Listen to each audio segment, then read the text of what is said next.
22 October আমার birthday, তাই বার্থডের আগের দিন আমার হাজব্যান্ড আমাকে সারপ্রাইজ দিতে শপিং করাতে নিয়ে গেছে। তো চলো আজকে তোমাদের সাথে আমার হাজব্যান্ডের ব্যাপারে কিছু কথা বলি।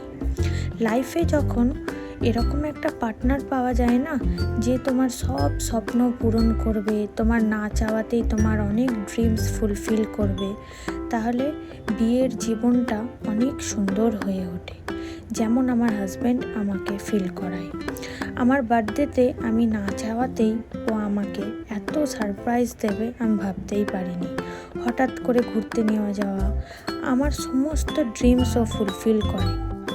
আমি মনে করি প্রত্যেকটা মেয়ে এটা ডিজার্ভ করে, তাহলে আর এই লাইফে কোনো মেয়ে এত কষ্ট পেত না যদি এইরকম একটা লাইফ পার্টনার সবাই পেত।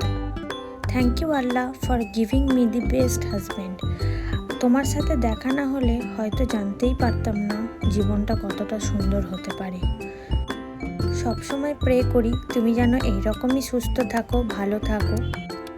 আমিও ট্রাই করব আমি যেন বেস্ট ওয়াইফ হয়ে দেখাতে পারি। তো তারপর আমরা সাউথ সিটি থেকে বেরিয়ে গেলাম আর বাড়ি ফিরলাম, অনেক গল্প করলাম, অনেক সুন্দর টাইম স্পেন্ড করলাম। আর বাড়ি এসেই ও আমাকে এই ক্রাউনটা ধরিয়েই বলল, তুমি তো আমার কুইন, তাই এই ক্রাউনটা পরে নাও।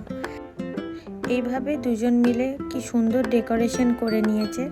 তারপর 12টার সময় ছোট্ট করে একটা কেক কাটি। আজকের ভ্লগ কেমন লাগলো কমেন্টে জানিও, চ্যানেলটা সাবস্ক্রাইব